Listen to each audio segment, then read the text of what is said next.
Voilà, bonjour. Quelle belle salle.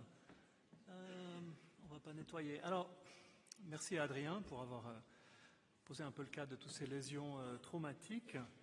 Et puis, maintenant que vous avez entendu l'excellent docteur Ray, vous allez le bombarder toujours de téléphone quand même. Et puis vous allez bien sûr faire en sorte qu'il n'aura pas beaucoup de place à la consultation. Et donc, il va avoir tous ces patients qu'il appelle avec des problèmes non traumatiques. Et qu'est-ce qu'il va faire? Il va falloir lui trouver une solution. Donc, on est ravis d'essayer de donner une solution à Adrien pour s'occuper de ces problèmes un peu non traumatiques. Puis l'autre chose, disons en préambule quand même, c'est que vous l'avez bien entendu, tous les problèmes qu'on vient de voir et l'approche chirurgicale traumatique est simple et basique. Donc maintenant, on va se pencher un peu sur les problèmes plus complexes. Alors, je ne peux pas faire ça. Hein. Je peux prendre le micro ici. Ah, voilà. Merci.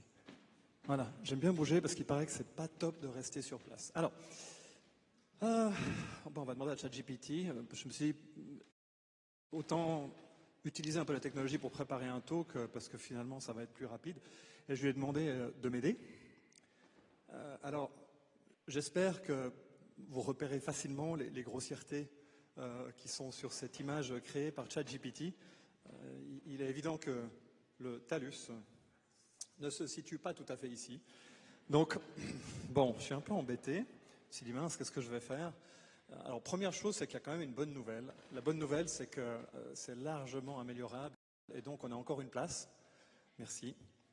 Deuxièmement, c'est que j'ai quand même dû faire ma préparation moi-même. Alors, on va aller sur quelques problèmes que je peux lister un petit peu ici.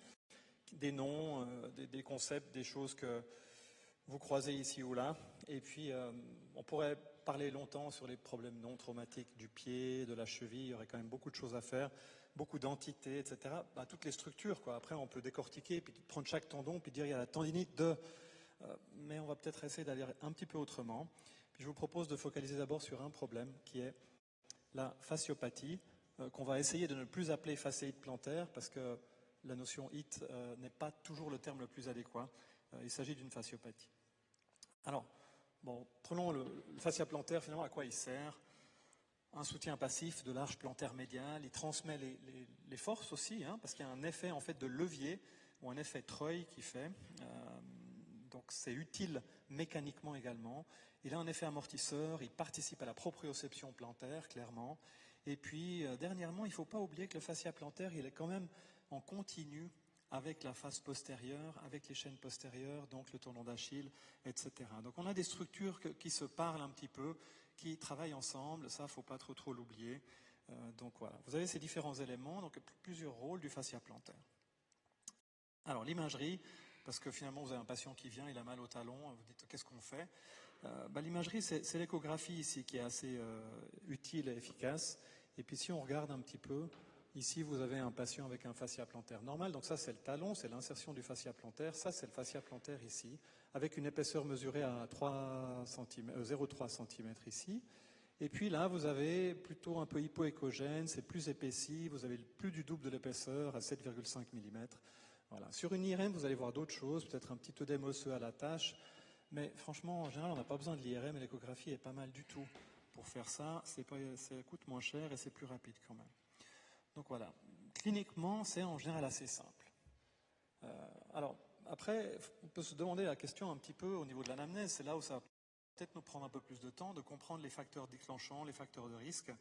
Alors vous allez avoir quand même une notion de changement de charge, de contrainte. Est-ce qu'il y a quelque chose dans la vie de cette personne qui a changé sur les derniers temps, qui a surchargé ses structures sur le pied? Alors, notamment, on va penser aux activités à impact ou à rebond. Alors évidemment, si on fait du volleyball, du basket, ou bien si on court beaucoup, on va retrouver un petit peu plus ce type de problème, à condition que l'âge soit aussi dans cette tranche-là. Chez les jeunes, on n'en a pas énormément. Les gens qui sont tout le temps debout et qui ne bougent pas, alors là, professionnellement, ça peut jouer un rôle, évidemment. J'ai d'ailleurs vu hier un portier qui venait me consulter pour une fasciopathie plantaire. Donc voilà. Les chocs directs peuvent jouer un rôle aussi. Et parfois, c'est parce qu'il y a déjà une certaine notion de charge, d'irritation, quelque chose là-dessus, et puis vous marchez sur un caillou à la plage, bing, juste sur cette portion, et ça peut vous déclencher le truc pendant des semaines et des semaines. Voilà, le poids, et puis après, il y a quand même un peu d'autres facteurs, on n'est pas toujours sûr. Il y a beaucoup d'éléments plus individuels qu'on ne peut pas forcément toujours identifier. Mais il y a quand même une chose qu'il faut retenir, c'est cette balance ici, qui est valable pour beaucoup de choses qu'on va discuter aujourd'hui, à savoir la charge, la contrainte qu'on implique, qu'on demande à cette structure, et puis la capacité tissulaire de cette structure pour supporter un petit peu tout ça. Et quand le déséquilibre est là, eh bien, en général, au bout d'un moment, ça ne va pas aller, ça va faire mal. Bon, alors on fait quoi? Parce que finalement, le diagnostic en général, il est assez facile hein, et ça ne va pas nous prendre très très longtemps. La question, c'est plutôt qu'est-ce qu'on fait. Alors on peut se pencher sur une dernière revue des guidelines assez élaborées qui ont revu un petit peu tout ce qu'on sait sur le sujet. Quand je dis tout ce qu'on sait, c'est toutes les études. Les études ne disent pas toujours toute la vérité, voilà, c'est quand même. Mais bon, c'est intéressant d'avoir des analyses de guidelines de pratique clinique. Et vous avez ici différents éléments qui ont été listés avec des degrés d'évidence soit de catégorie A ou B, que je retiens ici. Et vous allez voir que, notamment, on en a une de catégorie A, de ce qu'il ne faut pas faire, à savoir, il ne faut pas faire des ultrasons. D'accord ? Donc ne mettez pas d'ultrasons sur les bons. Je sais que personne ici dans cette salle ne note ultrasons, massage ou comme ça en séquence sur un bon de physio. Mais pour ceux d'entre vous, vous connaissez des gens qui le feraient, dites-leur de ne pas le faire.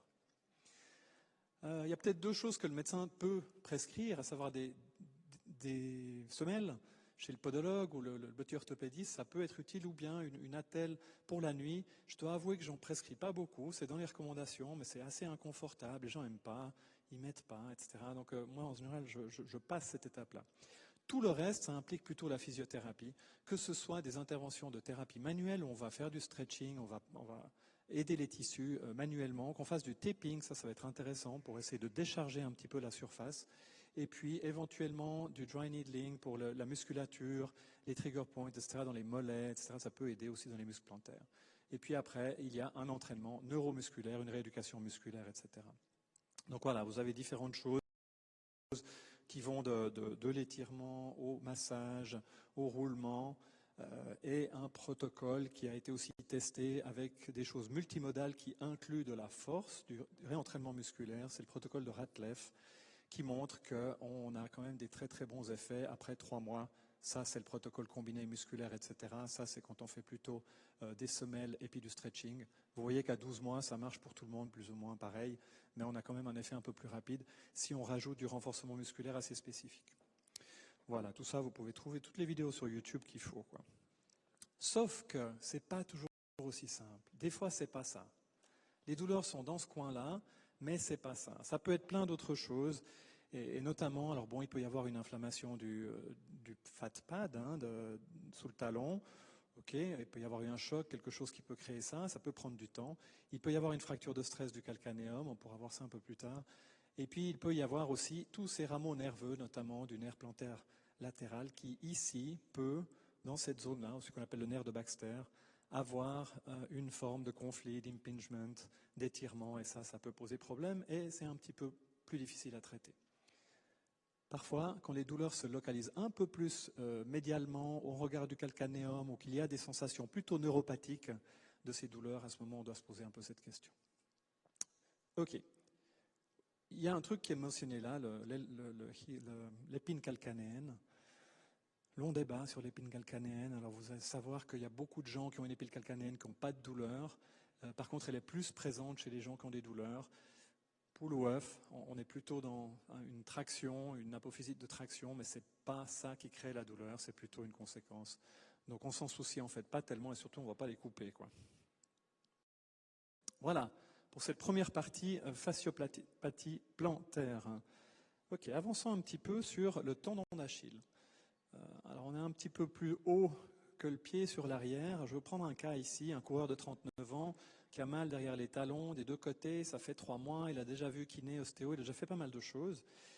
Et puis, finalement, on va se poser la question, au niveau de l'anamnèse, qu'est-ce qu'on peut essayer d'identifier ? Ce qui est important, une partie de mon job à moi, c'est toujours de bien détailler qu'est-ce qui a été fait en traitement. Et ça, je vous encourage, quand vous voyez quelqu'un qui dit « oui, mais j'ai déjà fait ci et ça, etc. », si ce n'est pas vous qui l'avez vu en première intention, ou bien si vous l'avez adressé chez un physiothérapeute ou un autre thérapeute, sachez vraiment bien ce qui a été fait. Et souvent, on n'a pas ces retours, sauf si on a un bon réseau et puis qu'on a une communication bien ouverte, autrement c'est difficile. Donc là, il y a eu des massages, des frictions, des ondes de choc, des ultrasons, des manipulations, etc. etc. Il y a eu beaucoup de choses qui ont été faites, mais il manque certaines choses. Le patient était basketteur pendant 20 ans, pause sportive, il se remet un petit peu à faire de l'activité, mais très très épisodique, puis il y a 6 mois, commence à courir plus régulièrement. Pourquoi? Parce qu'évidemment, on lui a offert un dossard pour le marathon de New York, et puis go, c'est parti, quoi. Donc celui-là, vous l'avez déjà vu plein de fois, et vous savez que ça risque de ne pas bien se passer, quand même. Alors, bon, il n'est pas en surpoids, 78 kg, 1,85 m. Cliniquement, les tendons d'Achille sont épaissis, sont sensibles dans la portion moyenne. Bingo, c'est une tendinopathie d'Achille, c'est facile. On fait des radios? Non, on ne fait pas des radios, ça ne sert à rien. On fait une échographie dans ces cas-là, on va voir des tendons épaissis, un peu hypoéchogènes, une néovascularisation, bref, des choses assez classiques de tendinopathie. Et puis après, on va faire l'IRM. Non, on ne va pas faire l'IRM parce qu'on n'en a pas besoin. D'accord? On a l'échographie qui nous dit déjà tout, et ça nous suffit amplement pour continuer le traitement chez ce patient. Alors, qu'est-ce qu'on va faire? Voilà, ici, je vous montre l'échographie. Hein, vous avez un profil typique, cette espèce d'épaississement en amande du tendon d'Achille avec une néovascularisation. Ici, en axial, vous allez voir la même chose. Et puis, ça nous signe un petit peu les choses. Très bien. Tout ça, c'est assez facile parce que le diagnostic, vous l'aviez en principe après 2 secondes. Donc, qu'est-ce qu'on fait? Eh bien, il y a un traitement à mettre en route parce qu'il n'a pas tout fait. Alors d'abord, il faut vraiment réduire les contraintes, les sauts, la course, c'est sûr. Il ne faut pas arrêter complètement. De temps en temps, souvent, on peut continuer, mais on doit réduire. On doit bien négocier un petit peu de combien on peut réduire pour que ce soit tolérable. S'ils ont des douleurs qui sont de l'ordre de 2 à 3 sur 10 en courant et puis que ça ne s'aggrave pas vraiment après, ils peuvent continuer. Ça participe de leur rééducation. On va limiter les phases de course rapide, par exemple, chez ce coureur. Il faudra favoriser des exercices alternatifs. On va pouvoir continuer à faire de la préparation physique dans l'objectif éventuel de son marathon, tout en aidant le tendon à guérir. Et puis, il y aura un équilibre des chaînes musculaires, il y aura probablement des tensions à travailler, il y a un renforcement qui doit être fait, et pas seulement au niveau des mollets, mais aussi au niveau pieds, ischio-jambiers, fessiers, etc. Et puis, on aura peut-être des choses plus tissulaires à travailler, mais en priorité, c'est vraiment le renforcement qui va être important. Donc, éducation à comment ils pratiquent leur sport, gestion de la douleur, renforcement, technique de course, éventuellement, on peut regarder des choses un petit peu plus loin, mais chez lui, ça ne va pas être la première des choses. Puis le conseil de chaussage, on pourrait en parler longtemps, je vais laisser ça en parenthèse pour le moment. Ce qui n'est pas essentiel, c'est ce qui est là en rouge. C'est vraiment pas les traitements de première intention. Et puis, je vous encouragerai à ne pas forcément faire ceci. Voilà. Il y a la progression des exercices. Il y a beaucoup de choses. On part de choses statiques, assis, on fait des montées de talons. Après, on peut faire des choses un petit peu plus dynamiques, des montées sur une marche un peu plus haute. On peut faire des montées sur les pointes comme ça. Après, on peut faire des choses qui impliquent des trucs plus dynamiques. Et on commence à faire des sauts et des sauts sur un pied, etc. Donc, il y a vraiment toute une progression d'exercices ici, mais je vous laisse le détail. Il n'y a pas besoin de regarder. Après, on peut se dire, mais ok, est-ce que c'était pas ça? C'est une douleur à l'arrière du talon, on s'est dit c'est le tendon d'Achille, mais peut-être c'est d'autres choses. Et alors, ça peut être une paratendinose, enfin une péritendinopathie si on veut. C'est pas le tendon, c'est plutôt une phase réactive, inflammatoire autour du tendon. Ça, en général, c'est plutôt aigu réactif et c'est moins une tendinopathie chronique. Donc, ça peut réagir assez rapidement à des mesures plutôt de calmer, anti-inflammatoire, pas chargé. Ça peut être un conflit postérieur de cheville, là ça devient plus compliqué, là on va avoir besoin d'une radio, ça va peut-être nous aider. Et ça peut être une tendinopathie de l'insertion, qui est plutôt à ce niveau-là, l'anthésopathie, avec ou non une exostose de type Haglund. Ça se complique, c'est plus long à traiter, c'est plus délicat. Des fois, on doit passer la main à Adrien pour ce genre de choses-là. Donc je ne commande pas plus, mais si c'est une douleur plus basse, proche de l'insertion osseuse, passer la main aussi peut-être, parce que des fois c'est un petit peu plus long. Ok.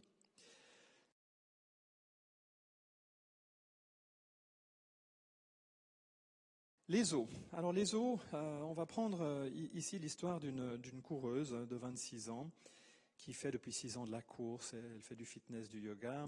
Elle travaille dans le monde de la finance et puis elle avait comme antécédent une périostite tibiale il y a quelques années en arrière. Donc en juillet, elle commence à avoir des douleurs au talon à droite et puis au mollet à gauche à la fin des sorties de course. En septembre, elle court un 10 km, ça valait plus ou moins. En octobre, il y a des fortes douleurs au talon à gauche qui l'empêchent de courir par la suite. Donc voilà, il y a un peu une augmentation graduelle de différents types de douleurs, mais là, finalement, c'est le talon gauche qui finit par payer. Donc on a une douleur à ce niveau-là. On peut se dire, ok, fascia plantaire, anthésopathie achilléenne, etc. Qu'est-ce que c'est? Bon, elle a vu des physiothérapeutes là, à l'étranger où elle était, elle a eu des semelles qui ont été faites, elle avait vu quelqu'un très rapidement en consultation, on lui a demandé une échographie et on a parlé de fasciite plantaire. Le problème, c'est que et le radiologue l'a proposé une infiltration de PRP ou de corticostéroïdes pour aller de l'avant. Le problème, c'est que bon, elle ne fait pas ces choses-là, ça va plus ou moins, elle continue après à courir. Et puis finalement, il y a de nouveau des douleurs qui reviennent, il y a une tuméfaction sur le pied, vraiment la marche lui fait mal, etc. Des longues histoires, hein, mais je vous passe un petit peu ce détail-là pour vous dire que finalement, on se retrouve avec des douleurs qui persistent sur un talon après de multiples allers-retours et des douleurs qui sont un peu migrantes. On fait des radios, on ne voit rien de spécial sur les radios. Ou peut-être, si on regarde un petit peu mieux, en fait, on voit que sur le deuxième métatarsien, à la base du deuxième métatarsien, il y a une fracture. Parce qu'à un moment donné, lors d'une course, elle a senti une forte douleur assez vive là, et là, c'était en fait le lendemain, je crois qu'elle est venue pour ça. Donc bon, ok, fracture de la base du deuxième métatarsien, on peut s'en remettre à ce que nous disait Adrien, une chaussure, et puis on laisse les choses aller comme ça. Le problème, c'est que c'est une fracture de stress. C'est vraiment quelque chose de progressif et qui, à un moment donné, fait une craquelure comme ça, si on veut. On a des stades de fracture de fatigue. Alors, elles ont été définies pour le tibia, mais c'est un stade 4. Ça va prendre plus longtemps que ça à guérir. Et surtout, il y a toute la cause préalable qui est importante dans son histoire. Donc, on ne va pas juste se limiter à ce genre de choses, même si ce n'est pas la bonne botte. OK. Suivant. On va en voir une autre. Elle a 27 ans, celle-là. Elle court depuis 7 ans, elle est doctorante, elle avait eu un ligament croisé opéré par le passé. Elle prépare les 10 km de Genève et puis elle développe soudainement des douleurs au niveau du pied puis au talon. Elle doit abandonner son objectif sportif. Toujours la même chose, un petit peu, c'est des douleurs qui sont maintenant de ce côté-là. Radiographie, pareil, on regarde, est-ce qu'on a quelque chose, le talon, non, difficile à voir quelque chose. Alors, la conclusion ici initiale, c'était un problème de fasciopathie plantaire. Alors, on lui donne des exercices à faire. On lui dit même qu'il faut aller faire de l'électrostimulation parce qu'il y a des physios à la tour qui font du travail musculaire par l'électrostimulation. C'est intéressant. Super, go. Le problème, c'est que ça, en fait, ça va pas mieux, quoi. Et puis qu'elle a toujours des douleurs. Et le problème, il était ailleurs, c'est son talon. Et si vous regardez son talon, vous avez une fracture de stress ici qui est complétée. Vous la voyez là. Vous avez un œdème dans l'os, etc. Donc là aussi, on est sur une problématique de fracture de fatigue chez une coureuse qui en fait probablement un petit peu trop quand finalement elle est arrivée à l'IRM. Alors, on fait quoi? Longue histoire, hein. C'est pas toujours simple finalement de comprendre un peu ce qui s'est passé, mais dans ces deux cas, qu'est-ce qui est pareil, qu'est-ce qui est différent? Finalement, ça ressemble pas mal. Et puis, vous avez peut-être en mémoire quelque chose qu'on appelle la triade de l'athlète féminine, qui regroupait des problématiques de poids ou d'alimentation, problématiques de troubles du cycle menstruel et de densité osseuse. Ça a pas mal évolué depuis 1992, la description de la triade. Mais chez une de ces deux coureuses, vous aviez ceci au niveau de la densitométrie. C'est pas top quand même. Je vous rappelle qu'elle a 26 et 27 ans, elles ont. Maintenant, on appelle ça le déficit relatif d'énergie lié au sport, le REDS, qui est décrit dans cet article de consensus assez récent et qui touche une large palette des systèmes biologiques. Je ne vous fais pas le détail, ça ne sert à rien. Faudra aller chercher l'article du REDS si vous voulez voir un petit peu ça. Et tout ça, c'est décrit. Il y a une infographie qui a été faite du côté de Suisse Olympique pour toute la partie des athlètes féminines pour décrire un peu les différents domaines qui sont touchés. Vous voyez le cycle menstruel, évidemment, la densité osseuse, le risque de blessure est accru, le risque d'infection aussi, mais aussi la concentration, éventuellement des troubles de l'humeur. Il peut y avoir pas mal de choses qui sont touchées. Et si on fait abstraction de la partie gynécologique, ça touche aussi les athlètes masculins parce qu'ils peuvent aussi souffrir du fait de ne pas avoir suffisamment d'énergie à bord pour pratiquer leur activité sportive très intense. Donc voilà, c'est des situations qui vont nécessiter une prise en charge interdisciplinaire. On a forcément besoin de diététiciens, diététiciennes qui connaissent le sport. On aura probablement besoin de psychologues dans l'histoire et on aura besoin de gynécologues éventuellement chez les femmes parce qu'il y a souvent une aménorrhée. En l'occurrence, une des deux a eu une anorexie et une aménorrhée pendant 4 ans pendant l'adolescence tardive. Ça, c'est des choses qu'on découvre quand on commence à creuser un peu l'anamnèse et puis on voit qu'il y a toutes ces choses qui se cachent. Ça va prendre du temps. Ça va guérir, elle guérit ses fractures, mais ça va prendre du temps. Une des deux a d'ailleurs arrêté la course et s'est mise au vélo de manière extrêmement excessive, parce que derrière, il y a quand même d'autres choses qui se cachent. Mais avec le vélo, il y a un petit peu moins de problèmes. Le seul problème, c'est qu'elle a rapidement eu des bonnes performances. Elle est allée faire une course, elle est tombée, elle s'est déchiré le tendon rotulien. Ce qui n'est pas banal. Bon. Les sésamoïdes. Alors ceux-là, ils sont gratinés souvent. Là, c'est une jeune fille de 16 ans qui fait de l'athlé, saut, longueur et sprint, donc beaucoup de contraintes sur l'avant-pied, évidemment, qui a mal sous le gros orteil depuis quelques mois. Elle doit modifier, voire des fois limiter les entraînements. Ok, puis on va aller toucher un peu la zone, on regarde, ah ouais, c'est vraiment là-dessous que ça fait mal. Ok, bon, on fait des radios, et puis là, on va voir qu'on a un sésamoïde, ici, le sésamoïde médial, qui est en 2 parties. Alors, tout le débat ici, ça va être, est-ce que c'est un sésamoïde bipartite? Est-ce que c'est banal? Est-ce que c'est juste quelque chose qui est un petit peu surchargé par tout ce qu'elle fait? Ou est-ce qu'elle fait une fracture du sésamoïde? C'est pas toujours évident de différencier. Ce qu'on peut voir, c'est que les bords ici sont pas arrondis, c'est plutôt, on a l'impression, 2 parties qui ont été cassées avec une crevasse au milieu. On a plutôt l'impression qu'on est sur une fracture de sésamoïde. Et puis à l'IRM, on va voir sur les différentes séquences, on va voir une hyperintensité T2 qu'on va retrouver ici, donc vraiment un œdème et aussi des tissus adjacents, une hypointensité T1, et on va voir ici cette zone de fracture. Donc bon, il va falloir la mettre au repos, c'est sûr, parce que c'est pas possible de faire de l'athlétisme et puis faire du saut en longueur avec un sésamoïde comme ça qui fait mal, et ça risque de prendre du temps. Donc voilà. Et parfois on va avoir besoin d'Adrien parce que c'est des situations qui peuvent évoluer un peu difficilement et la chirurgie peut être envisagée. On verra, Adrien, à quel moment est-ce que je te l'envoie. Voilà. En fait, dans beaucoup de choses que je vous raconte ici, on peut prendre un certain prisme qui est celui de la surcharge. Bien sûr qu'on est debout, on marche, l'homme est ainsi fait, et on doit mettre des contraintes sur les pieds, sur les différentes structures. Donc selon comment on les utilise et qu'est-ce qu'on fait, on va avoir trop de charge par rapport à la capacité de nos tissus à supporter ça. Beaucoup de ces pathologies, finalement, découlent de ce déséquilibre. Alors évidemment qu'on ne peut pas tout le temps contrôler tout ce qui se passe. On va faire une randonnée, on va faire des vacances, et puis tout d'un coup, ce n'était pas prévu, on se perd, et puis on fait 15 km de plus.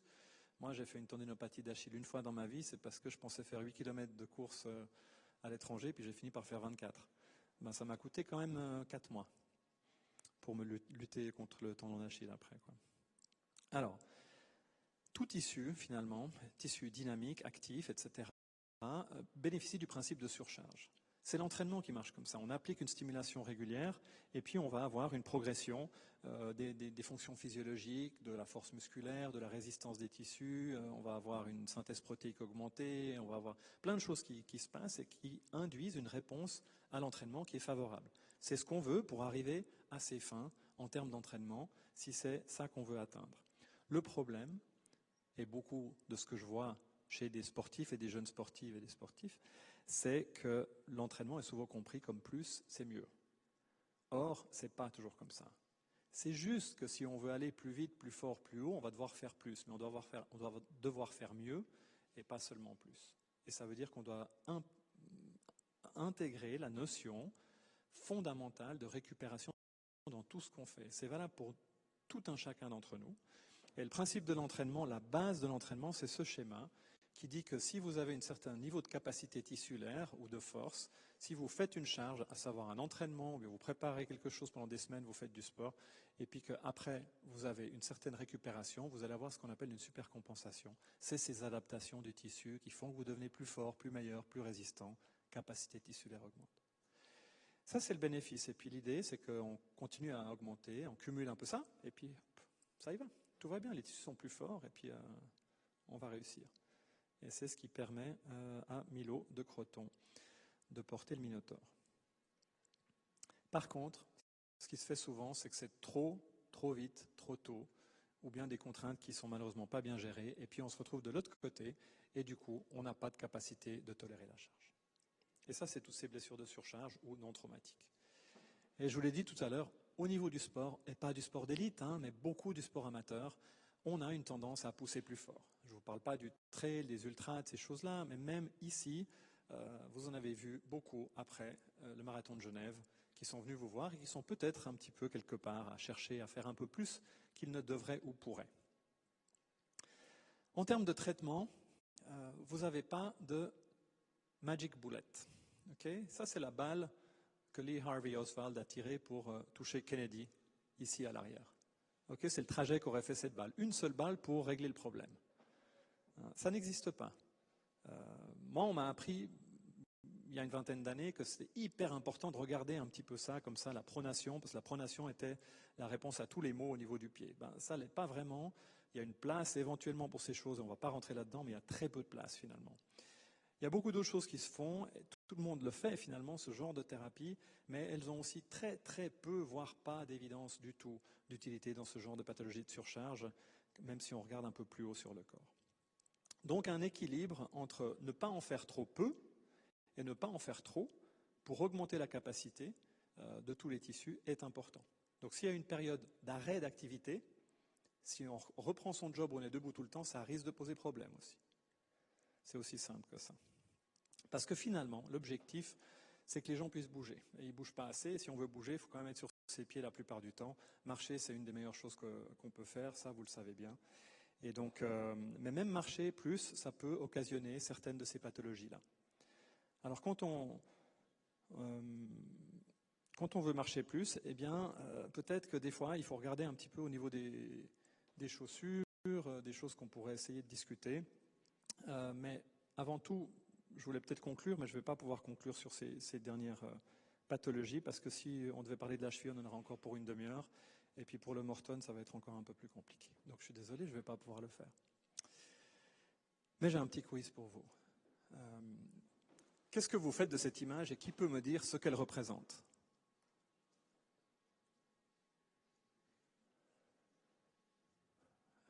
Pas d'idée. Vous ne savez pas d'où ça vient. Un exercice de proprioception, vous cherchez loin. Non, sort. Le grand blanc. Et c'est qui ?